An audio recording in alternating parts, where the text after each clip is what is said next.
Hello everyone, and welcome to Royal Alchemist. This is just a demo, a heads up.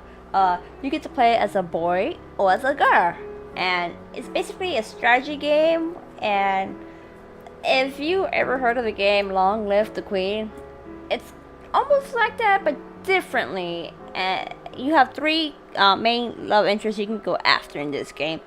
So yeah, you can either die, live, or die. You know, because you gotta make sure you have the right stats. So let's start. I choose lady. I'm a lady. Can I change her name? I could. All right, awesome. Alexis. That's a nice name, but I'm gonna go with. Should I go with my full username or just yeah? There you go. Namiko, Lady Namiko of House Rosenkreuz. When the night is thick and the tracks are blinding. My lady? Never mind. How much longer to frost tracks, Captain? At this speed, my lady, less than an hour. I nod and glance absently out of the carriage window at the scenery flying by. The night roads black and heavy over the murky forest looming on either side of the carriage road. No trace of the wan crescent moon can be seen through the storm clouds gathering in the sky. Thunder rumbles distantly above us, and a bitter wind soughs through rustling leaves. An hour. Will the weather hold up that long? Looks like the storm is about to break. Hard to say, my lady. We might just about make it. Perhaps we should have stayed overnight at the inn. Perhaps, my lady. The guard captain glances at me and suddenly grins sheepishly. I don't like that. Can't say we were sorry to leave the place behind, my men and I. We're all desperately keen to see home and hearth again. Ah, yearning for the embrace of the loving wife, Captain. And my daughters, my lady. My youngest turned 3 this month. She... loud. Sound like stones splitting shattered the silence of the night. I sit bolt upright, hair on the back of my neck tingling. What was that? Halt! Halt! The carriage jolts to a stop. Without a word, the captain rides on ahead to confer with the escort vanguard, leaving me to peer uneasily into the gloomy woods crowding around the carriage. Captain? Captain, I demand to know what's going on. We're still trying to figure that out ourselves, my lady. It's a trap. I have a feeling they're going to try to kill me. The captain's face reappears by the window, a little pale and worried looking. I let out a breath and I did not know what I was holding. None of the men saw anything out of the ordinary. I don't suppose you've... No, maybe it was just a thunderclap. You might be right, my lady. Neither he nor I sound very convinced. Should we have the coachman press the horse a little, Captain? The sooner we leave the capital, the safer. Better, I mean. My sentiments exactly, my lady. Turning his head, oh my god, the freaking horse! Get this shit. Turning his head, the captain raps out a series of orders. With a jerk, the carriage starts moving again. This time at a breakish canter. I notice the guards are riding in a noticeably tighter ring around the carriage, and not a few have hands brushing the pommels of their sabers. And you, my lady?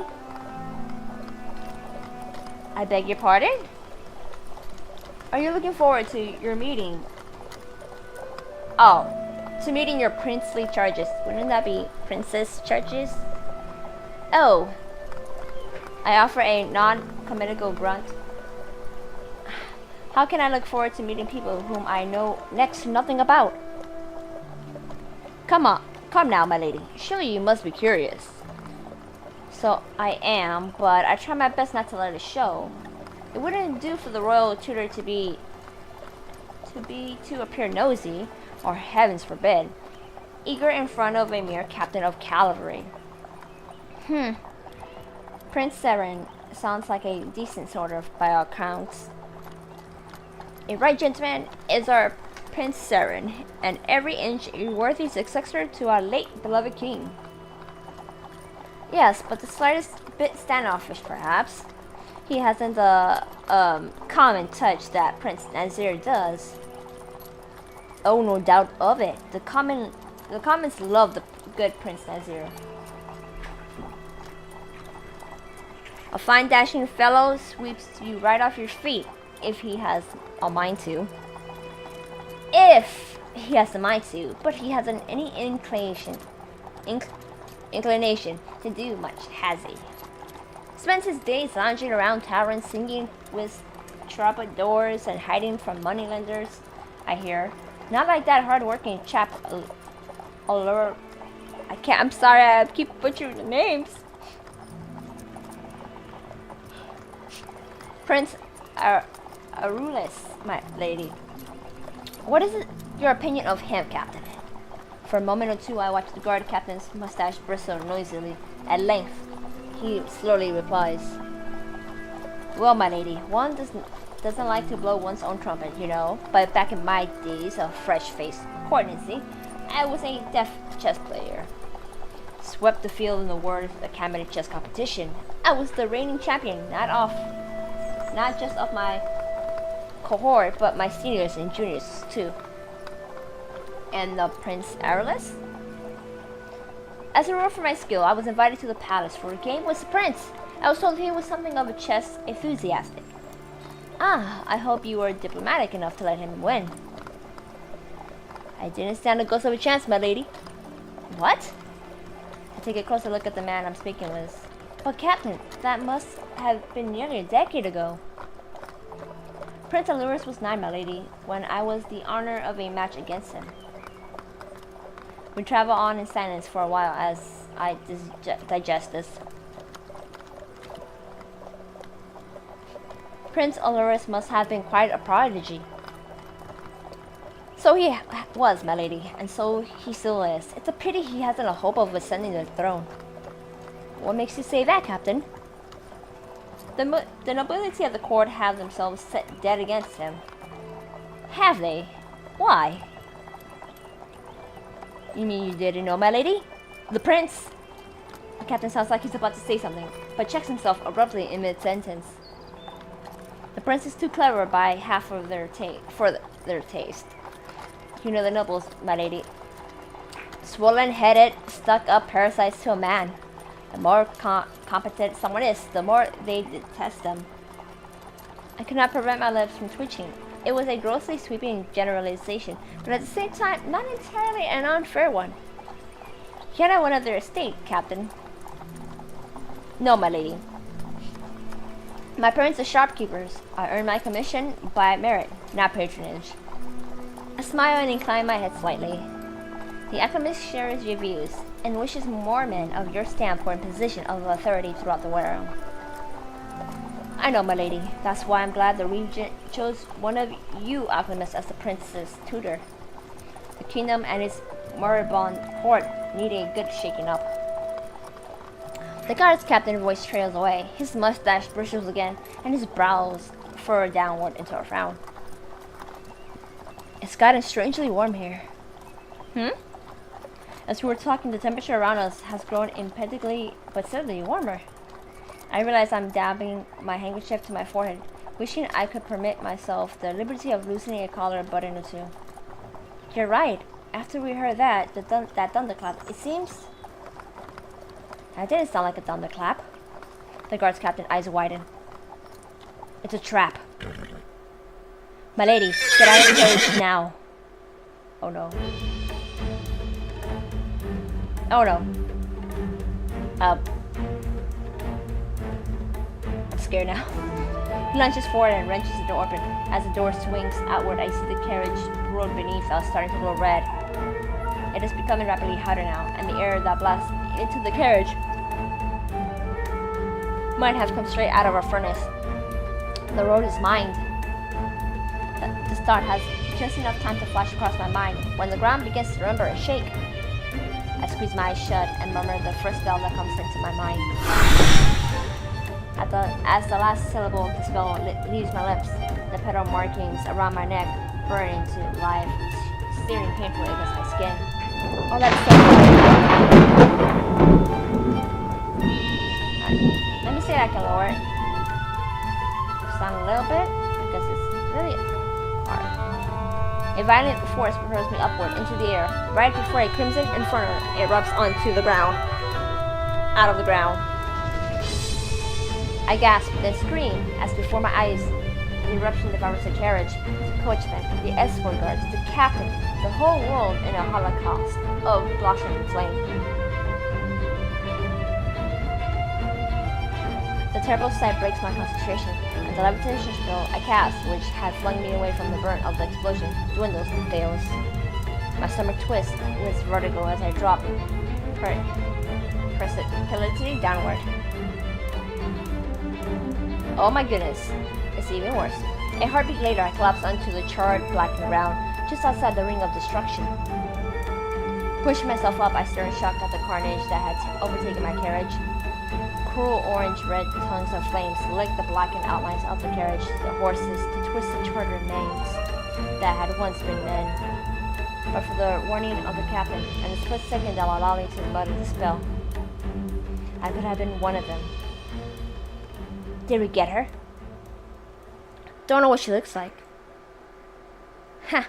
Pretty much like a human-shaped charcoal now, same as the rest of the lot.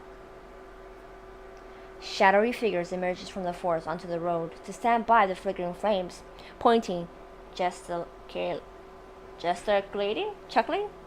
They are burly, scarred men in ill-fitting scrap armor. Firelights gleam on metal. I see spears, hatchets, maces, knives, even a rusty jagged sword. Suppose she's dead? Oh hell no. Do I have to run? I didn't click save.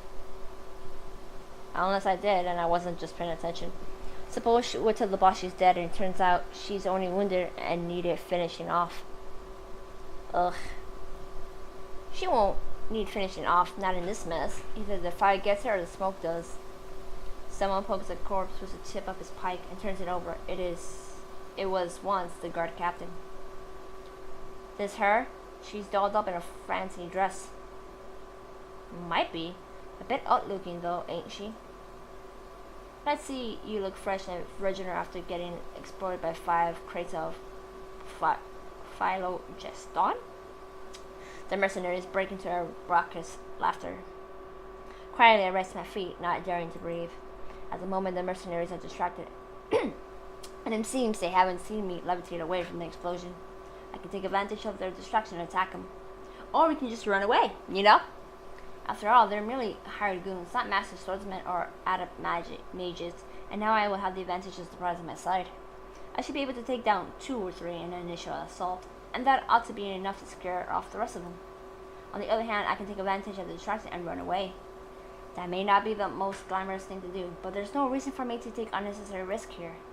As the saying goes, the better part of valor is cowardice, discretion. The better part of valor is discretion. Of course I'm gonna run away. You really think I'm gonna retreat? Excuse you. Intelligence.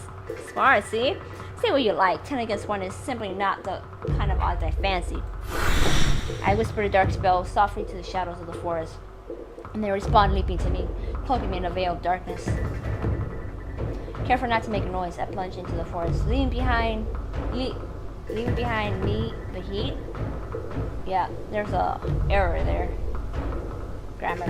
The heart of the burning carriage and the laughter of the gloating mercenaries. As I run through the silent forest, woods. Sorry, I don't know why I think the same forest. I emptied my mind and began murmuring a spell, this time of navigation. When the final syllable leaves my lips, the sights, smells, and sounds of the forest flood into my mind. I have to check my pace, momentarily overcoming. The forest is awake and brimming with fear. The explosion started the wildlife for miles around, and the more curious of them are already venturing towards the site of the explosion. On the very edge of my conscience, I can sense the mercenaries standing around the infernos gloating. Moving away from them, I see, or rather feel, ancient trees and young leaves. roots, blinking owls, gnarled roots, churning colossally against the earth, and the green glowing eyes of the panther lying therein.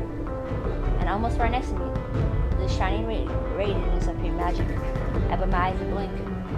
An incarnate looking wooden crate leans against a withered tree a few paces from where I am standing. I walk over and pry the lid of the crate open gingerly. Even in the darkness, I can make out the smooth, dark red stones piled within. Phlogiston, the thing to make it explode, see? I see. They didn't have the time to make use of you, did they? I muttered to myself as I crammed my pockets with phlogiston. We were supposed to come by tomorrow morning, not tonight. If we had to stick to the original plan and spend the night at the inn, the mercenaries would have enough time to bury the rest of the phlogists under the ambush light, greatly amplifying the power of the explosion. If they had managed to do that, even my quick thinking, guard captain, and my levitation spell wouldn't have been enough to save my hide. As understanding dawns, does to a plan. Clenching my teeth, I started to make my way back to the burning of the carriage. The carriage is no longer burning by the time I arrive. Not that it matters. There are still plenty of embers glowing amidst the ashes, which are more than sufficient for my purpose. The mercenaries are moving along its ruins, pushing and prodding the breeze as they search for something. Me, probably. No use, Chief. She's not here. Ugh. Don't guard me, imbecile. Keep looking. She escaped, didn't she? Cunning weasel. You want to tell that to the boss? You fancy telling him we failed? No, Chief. That's your duty, ain't it? My duty is to tell him we succeeded, you moron. I lodged Bonk in a groan of pain. Still, keep looking until you find her stinking corpse. Silence settles over the scene again. Another minute. A man wearing an eye patch straightens up with a sigh and declares, I tell you, it's no use. The girl escaped somehow. Seems so, doesn't it? Shame. If she did, she's probably halfway to the capital by now. We'll never lay eyes on her again. That's where you're wrong. Being halfway to the capital sounds like a sterling proposition. Unfortunately, I need information, which only they can provide to me. Oi, she's. Now, how do I go about this? Do I throw her fellowship or do I question them? You know what, I'm gonna save. I need to save just to make sure. I can either kill them. I can question them. Let me see, question them. Leadership. I'm giving you scum one and only one chance to live. Who ordered you to attack me? How did you know I was traveling by this route? How did you come by all this foliage? The mercenaries stare at me, their eyes suddenly unnervingly blank. One of them opens his mouth, then his body jerks, and he spins around, smashing his hatchet into the head of the eye patch wearing man beside him. Huh? A frenzy seems to take a hold of the mercenaries. They turn on each other, chopping, stabbing, mauling savagely. Oh my god. I think, I'm taking a guess, they might have had a spell on them that refuses them to, like, speak the truth, so they have to kill each other. That's what I'm guessing. Stop it! Why are you? But there's no one left to reply to me. Now was a scream, now was a groan. Not even was a sigh. My head is buzzing and curiously empty. I lean against the trunk of the tree, fighting down the gorge rising inside me. My head rests against the rough bark, and I gaze unseeingly at the cold, hard stars. I like it. Oh my god, this is actually really good. I haven't died yet, so I'm happy. The proud high walls of the frost tracks thrust into the azure sky, its battlements blinding white in the splendor of the meridian sun. I am hurt, hungry, and tired to the bone, yet I cannot help but feel a stir of pride as I take in the breathtaking sight. I nudge my pal Frey onto the main thoroughfare, squeezing through the throng of towns for peasants and livestock. At this moment I am supposed to be in the castle, soon to be confirmed by the Regent as tutor to the princess before the estate of realm. Instead, I look at my tattered, singed clothes and ragged pal Frey I had bought for an exorbitant price at an outlying farmstead this morning. At least I had nearly reached the palace now. Soon I shall have a warm bath to wash myself, hot food to eat, and a soft bed to sleep in. A thrill of delight shivers through me soon. But I think they're gonna reject me. But like, oh, you're not her, blah, blah, blah, something like that. Yeah, you there, stop. Yeah, see, because I look like a peasant, that's why, right? A fat and annoying, yeah, a fat and officious looking palace guard in ridiculously ornate armor is blocking the road. He glares at me and shakes his spear in front of my nose. What are you doing, vagrant? I am on my way to the palace. She's on her way to the palace. His piggy eyes squint as he shrieks with laughter. The two other place guards behind him titter, and one of them makes a rude gesture at me with his hand. The palace, street rat, only admits persons of quality. Be so good as to scamper back into the sewer before I skewer you. Excuse me, you are making a mistake. I am here to serve as a tutor to the princess by instructions of His Excellency the Regent. Yeah, and I'm the High Queen of Carriage, here to join the late King's harem. This witticism provoked another sure outburst of merriment. I can feel my patience rapidly wearing thin. My lips pursed on instinct, despite trying to be civil. I couldn't help but glare at the guard. After all, while my family doesn't stand under a monarch protection, we still recognize nobility. I do not have to stand here and bear this idiocy. I had been ambushed by assassins, and my carriage was destroyed, and my escort killed. I myself barely escaped the slaughter. So it's not the sewers you came from, but the asylum. I am neither insane nor lying. No.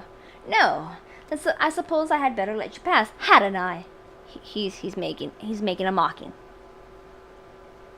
Yeah, see, he makes as if to step aside, but stops mid-motion as remembering something. Oh, you say you're going to the Princess Tutor, as I recall. You recall correctly. Then you will no doubt have the Regent's letter of appointment secreted somewhere about the rags you're wearing. The letter of appointment? Of course, I totally forgot about that. Dang it! I'm afraid I've lost it. Of course. Oh, what an awful and utterly unexpected surprise. The letter was in the carriage, but... Get out of my sight before I gut you like a hog, imbecile. How dare you? I warn you not to take liberties. You warn me? Do you know who I am, maggot? You're gonna be about 6 feet under the ground, right? Do you know who my father is?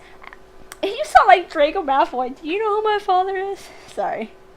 I can whip you like a cur in the street. I can make you lick dirt from my boots. I can cut you to pieces and feed you to my hounds, and no one would do much as blink. So don't you dare word me. You unspeakable lowlife. A piggy pink tongue wets his piggy pink lips. The tip of his spear wavers glints. Suddenly the palace guard stands shark still. The volume is full of his fat on his body quivering like jelly. Is something the matter, Hagen? A slender man makes his way up beside me, a small smile playing about his lips. The first thing that strikes me about him are his eyes, beautiful and almond-shaped. They peer like into the world from under carefully hooded lids, at once keen and inscrutable, taking in everything and giving nothing out in return. His dark cape rustles with every elegant move, and the sound of something small and sonorous follows him. Eventually, I noticed it coming from his golden earrings. A suspicious character is malingering about the palace, and I was trying to chase her away. A suspicious character? Surely there must be a misunderstanding. Pardon me, I don't believe I have the honor. I am Namiko of House Rosenkreuz, come to receive my appointment as royal tutor from His Excellency the Regent of Eskian. Even as I say this, I feel my heart sinking. The young nobleman seems both friendly and influential, but there is no reason why he would be any more likely to believe these words from a haggard, disputable-looking stranger like me than the palace guard. But the youth merely inclines his head slightly. It is a pleasure to meet you, my lady.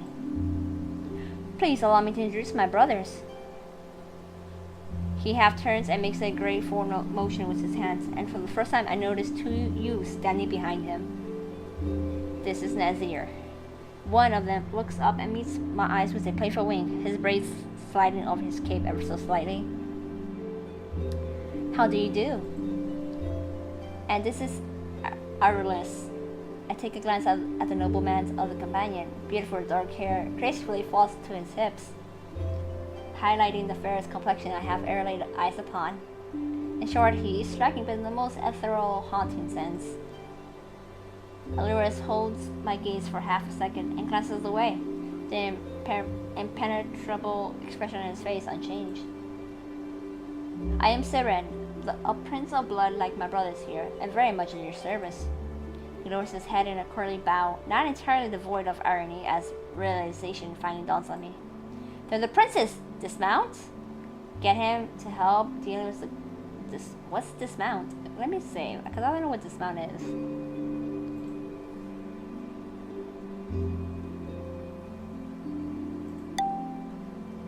Adequate. In a flash, I slip off the palfrey, dropping on one knee before the prince. Your Highness. Long, delicate fingers touch my shoulders, lifting me to my feet. They are gone long before I can even mind to remember their touch. Please, let us not stand on ceremony. You are to be our tutor after all. It is we who ought to be showing you respect. Your Highness, you don't seriously believe the ramblings of this character. But I do. Can you not see these, Hagen?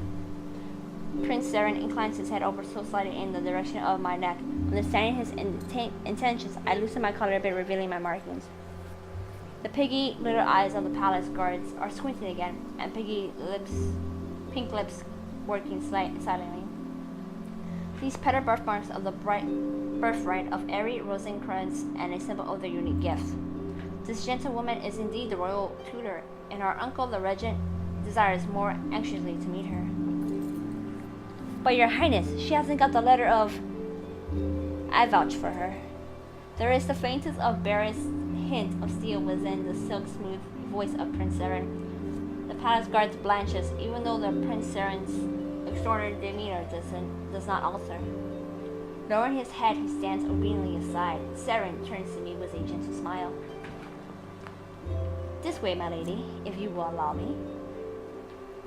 Falling into the step alongside the prince, my feet carry me under the towering arch gates and into the great sprawling palace of Rosenkreuz.